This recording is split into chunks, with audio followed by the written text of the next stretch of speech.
Hello दोस्तों, BPSC mentor में आपका स्वागत है। पिछले वीडियो में हम लोगों ने यूरोपियों के आगमन के क्रम में अंग्रेज़ों का आगमन पढ़ा था। तो उसके आगे पढ़ने से पहले हम लोग कुछ पिछली बातों को, पिछले वीडियोस में जो भी पढ़ा था उसको रिवीजन करते हुए हम लोग आगे देखेंगे कि कैसे डेनिश कंपनी का आगमन होता है और फ्रांसीसी का आगमन होता है। तो आइए शुरू करते हैं। तो सबसे पहले आगमन का क्रम जो था हम लोग पहले ही पढ़ चुके हैं कि सबसे पहले पुर्तगाली, डच, फिर ब्रिटिश, डेनिश और सबसे अंत में फ्रांसीसी आते हैं। 1498 में पुर्तगाली आते हैं सबसे पहले, उसके बाद डच आते हैं 1596 में, फिर ब्रिटिश आते हैं 1599 में और डेनिश आते हैं 1616 में और फ्रांसीसी आते हैं 1664 में। यूरोपीय देशों ने पूर्वी देशों के साथ व्यापार करने के लिए कुछ कंपनियों का निर्माण किया था जो निम्नलिखित इस प्रकार हैं। पहला, एस्तादो द इंडिया पुर्तगाली कंपनी, 1458 में इसकी स्थापना की गई थी। ये पुर्तगाली कंपनी है। उसके बाद Vereenigde Oost Indische company Dutch East India company है जिसका स्थापना 1602 ईस्वी में किया गया था। उसके बाद the governor and company of merchant of trading into the east Indies अंग्रेज़ी ईस्ट इंडिया कंपनी है जिसका स्थापना 1600 ईस्वी में किया गया था। उसके बाद डेन ईस्ट इंडिया कंपनी है जिसकी स्थापना 1616 ईस्वी में की गई थी। उसके बाद कंपनी देश इंदेस ओरिएंटलेस, ये जो है एक फ्रांसीसी ईस्ट इंडिया कंपनी या फ्रांसीसी कंपनी है जिसकी स्थापना 1664 ईस्वी में की गई थी। अब इसके पश्चात ये लोग जो यूरोपीय कंपनी भारत में आकर के अपना जो प्रमुख यूरोपीय फैक्ट्री का स्थापना करते हैं अलग अलग जगह पर, तो वो इस प्रकार हैं। सबसे पहले पुर्तगाली देश कोचीन में अपनी फैक्ट्री की स्थापना करता है और उसका वर्ष होता है 1503 ईस्वी में। उसके बाद डच मसूलीपट्टनम में अपनी फैक्ट्री की स्थापना करते हैं जिसका वर्ष होता है 1605 ईस्वी। अंग्रेज़ सूरत में स्थापना करते हैं 1608 ईस्वी में। डेनिश ट्रैंकोबार में 1620 में और फ्रांसीसी सूरत में 1668 में। तो इसके पश्चात हम लोग देखते हैं कि पुर्तगाली जो सबसे पहले यूरोपीय होते हैं वो भारत आते हैं। वो 1498 में वास्को डी गामा भारत आते हैं कालीकट में। ठीक है, इनका जो स्वागत किया जाता है कालीकट में वो जमोरिन नामक शासक द्वारा किया जाता है। उसके बाद 1500 ईस्वी में द्वितीय पुर्तगाली पेद्रो अल्वारेज कैब्राल भारत आता है। उसके बाद 1502 में वास्को डी गामा पुनः भारत आता है क्योंकि इसको काफ़ी ज़्यादा मुनाफा होता है। 60 गुना लाभ कमा करके ये इसको मिलता है यहाँ से मसालों के व्यापार से। तो ये क्या होता है कि और लोग और यूरोपीय देश और पुर्तगाली जो है वो भारत आने के लिए इच्छुक हो जाते हैं। ठीक है, उसके बाद 1503 में कोचीन में पहली पुर्तगाली फैक्ट्री की स्थापना की जाती है और 1505 में कन्नूर में दूसरी फैक्ट्री। उसके बाद पुर्तगाली वासराय कुछ होते हैं जो यहाँ पर उनकी फैक्ट्री की देखरेख करते हैं और यहाँ पर जो है पुर्तगालियों का विस्तार करने में सहायता करते हैं। तो वो कुछ इस प्रकार हैं। तो सबसे पहले हैं फ्रांसिस्को दी अल्मीडा। इनका जो कार्यकाल होता है वो 1505 से 1509 का इनका कार्यकाल होता है और इन्होंने ब्लू वाटर की पॉलिसी का संचालन किया था।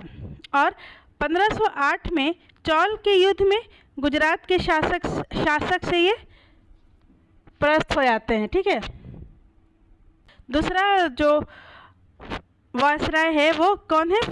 Alphonso de Albuquerque. इनका कार्यकाल जो है वो 1509 से 1515 का होता है। इन्होंने ब्लू वाटर पॉलिसी को बंद कर दिया था। अगर क्वेश्चन आता है आप लोगों को कि ब्लू वाटर पॉलिसी को किसने बंद कराया था, तो उसका जो होगा उत्तर अल्बुकर्क होगा। इसके बाद 1510 ईस्वी में इसने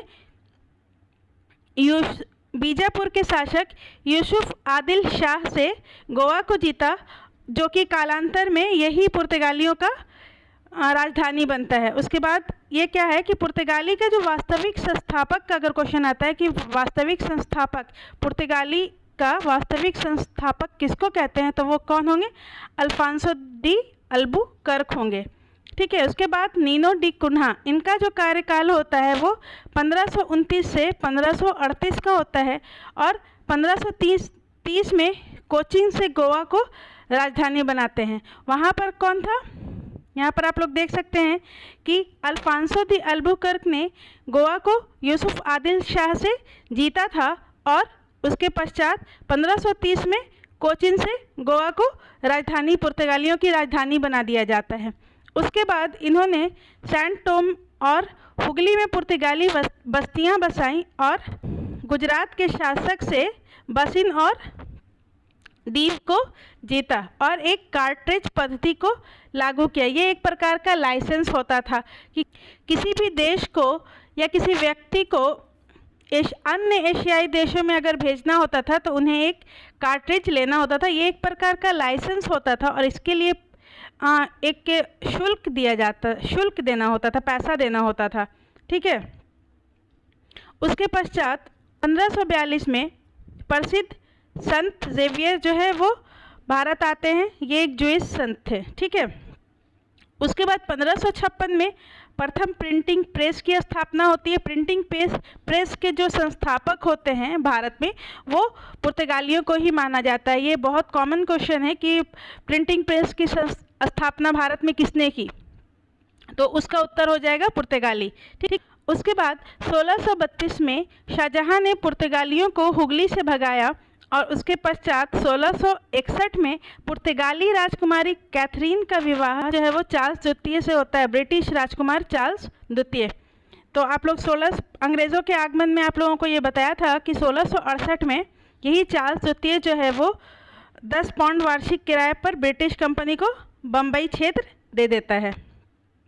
ठीक है। इसके बाद जो भारत के स्वतंत्रता समय गोवा का जो गवर्नर जनरल था वो जोसेफ फ्रेरा बोसा, और 1961 में पुर्तगाली जब भारत से वापस गए तो उस समय मैनुअल एंटोनियो वसालो ए सिल्वा था वहाँ का गवर्नर जनरल।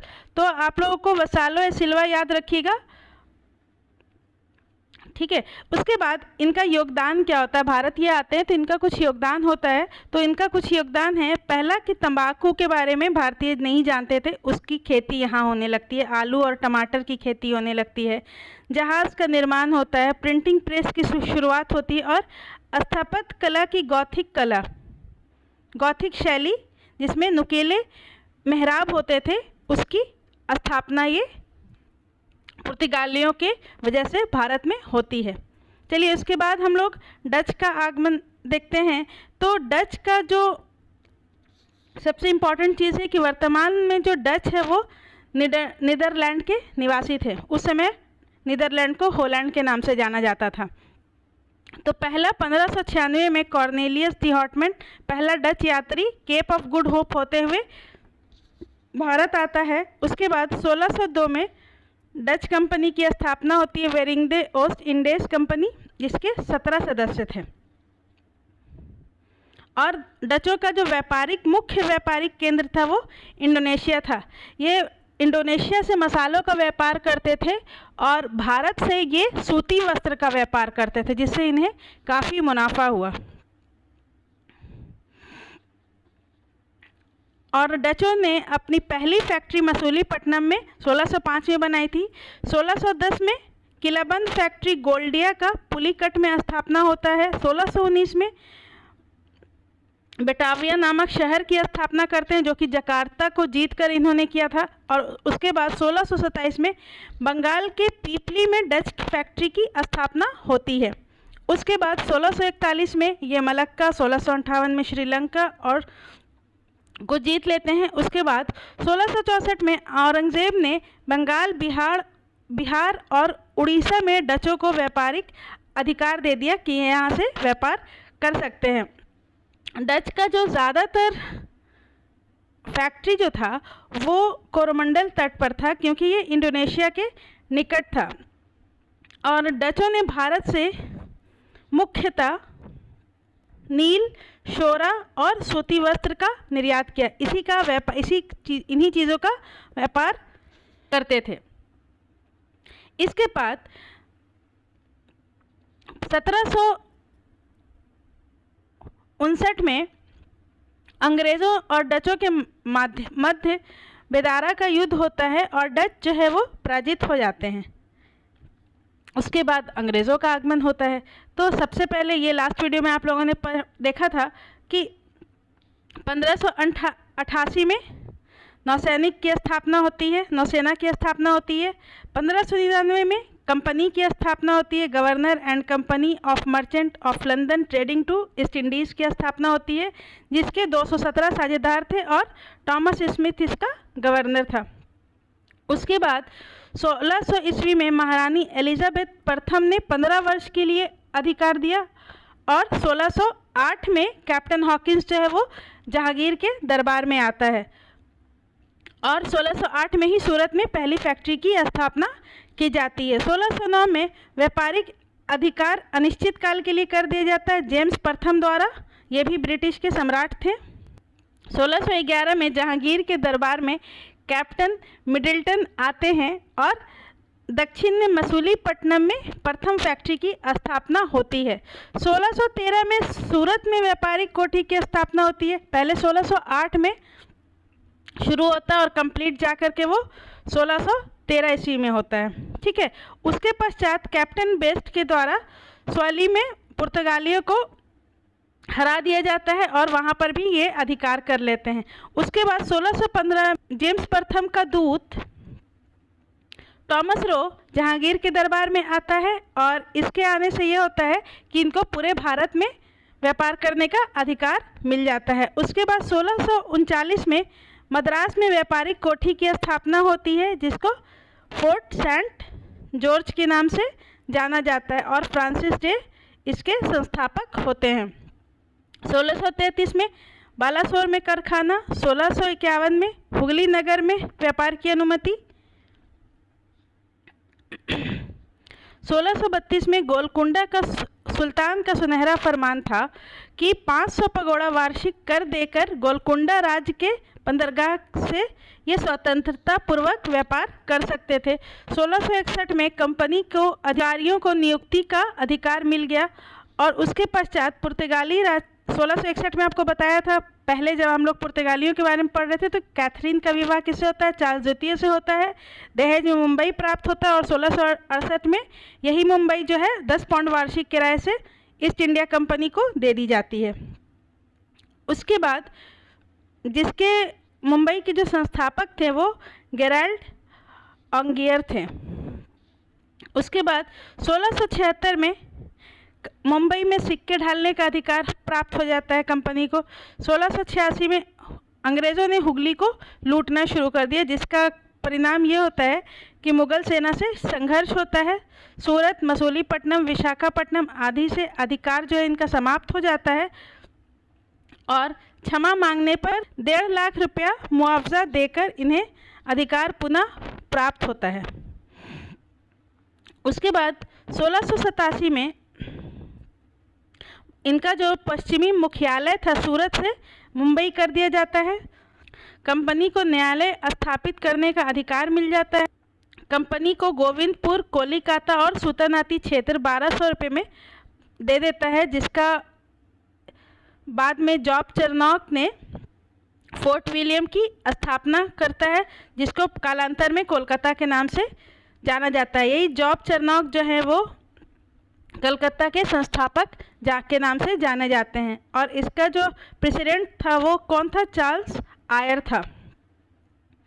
उसके पश्चात 1700 में कलकत्ता को पहला प्रेसिडेंसी घोषित किया जाता है और 1774 से 1911 तक ब्रिटिश भारत की ये राजधानी रहता है और 1911 में दिल्ली दरबार में ये घोषणा की जाती है कि राजधानी जो है वो कलकत्ता से हटा करके दिल्ली की जा रही है। ठीक है। उसके बाद 1651 में शाह शुजा ही एक ऐसा शासक था जिसने अंग्रेज़ों को व्यापारिक छूट की अनुमति दी थी। ये पहला शासक था, ठीक है, जिसने व्यापारिक छूट दी थी। 1717 में मुग़ल सम्राट फर्रुखशियर जो कि बीमार रहता था और इसका इलाज जो है अंग्रेज़ी डॉक्टर के द्वारा किया गया था, जिसका नाम विलियम हैमिल्टन था। और जब ये ठीक हो जाता है तो ये एक सुनहरा फरमान देता है, जिसको मैग्ना कार्टा के नाम से जाना जाता है, कि 3000 वार्षिक कर चुकाकर निःशुल्क व्यापार करने और मुंबई में जो सिक्का ढाल रहे थे वो सारे मुगल राज में ये चलाने का इनको आज्ञा दे दिया जाता है। उसके पश्चात 1833 में इस कंपनी को ईस्ट इंडिया कंपनी का नाम से जाना जाता है। तो ये मुख्य घटनाक्रम थे जो अंग्रेज के आने तक की ये घटना थी। अब इसके पश्चात जो है डेनिश और फ्रांसीसियों का आगमन हम लोग देखेंगे। तो डेनिश कंपनी ये 1616 में भारत आए अंग्रेज़ों के बाद। 1620-21 में इन्होंने ट्रैंकोबार और 1676 में सेरमपुर जो कि बंगाल में है यहाँ फैक्ट्रियों की स्थापना की। और चूँकि ये इनकी कंपनी की स्थिति मजबूत नहीं कर पाए थे यहाँ पर, तो ये 1845 में अपनी सारी फैक्ट्रियाँ अंग्रेज़ों को बेच करके वापस चले जाते हैं। और उसके बाद हम लोग सबसे अंत में आने वाले 1664 में आने वाले फ्रांसीसियों के बारे में देखेंगे। 1664 में फ्रांसीसी ईस्ट इंडिया कंपनी, जिसका नाम कंपनी फ्रैंकेस देश इंदेस ओरिएंटलेस की स्थापना फ्रांस के शासक लुई 14 के वित्त मंत्री कोलबर्ट के द्वारा किया जाता है। और 1668 में फ्रैंकोइस कैरो के द्वारा सूरत में पहली फैक्ट्री या फिर व्यापारिक केंद्र की स्थापना की जाती है। और उसके बाद पौंडीचेरी में ये अपना सत्ता का केंद्र बनाते हैं। 1669 में ये मसूलीपट्टनम में दूसरी फैक्ट्री की स्थापना करते हैं। उसके बाद 1673 में कंपनी के निर्देशक फ्रैंको मार्टिन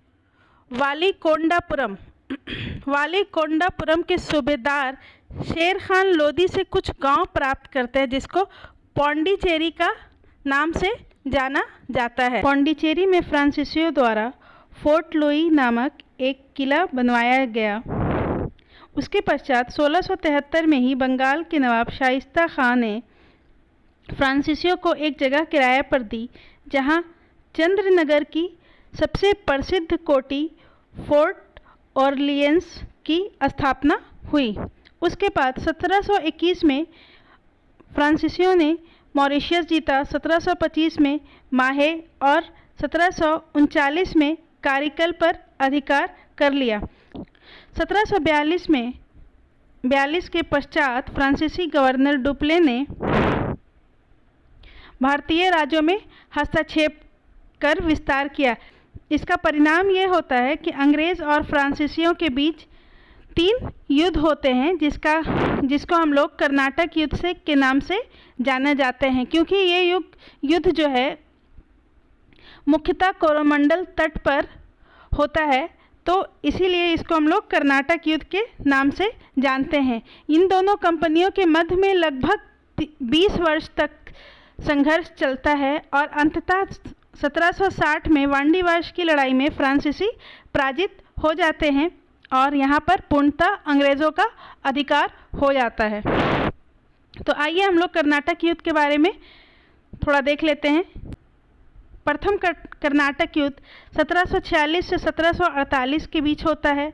द्वितीय कर्नाटक युद्ध 1739 से 1754 के बीच होता है और तृतीय कर्नाटक युद्ध जो है वो 1758 से 1763 के बीच होता है। तो प्रथम कर्नाटक युद्ध का जो मुख्य कारण था वो ऑस्ट्रिया के उत्तराधिकार के युद्ध था कि ऑस्ट्रिया पर या तो यूरोपीय देशों में फ्रांस या अंग्रेज़ों का, ब्रिटिश का अधिकार होगा। तो इसका युद्ध जो है, जिसका विस्तार भारत में होता है। द्वितीय जो कर्नाटक युद्ध है वो हैदराबाद और कर्नाटक के विवादास्पद अधिकारियों के मुद्दे पर होता है। 2 गुट होता है और उसमें जो है उत्तराधिकारी का विवाद हो जाता है और एक गुट का नेतृत्व जो है वो फ्रांसीसी करते हैं और दूसरे गुट का नेतृत्व कौन करता है, वो अंग्रेज़ करते हैं। उसके बाद तृतीय कर्नाटक युद्ध जो है सप्तवर्षीय युद्ध का विस्तार जो है भारत में होता है। सप्तवर्षीय युद्ध जो है वो 1756 ईस्वी में होता है, जिसका विस्तार भारत में तृतीय कर्नाटक युद्ध के रूप में देखा जाता है।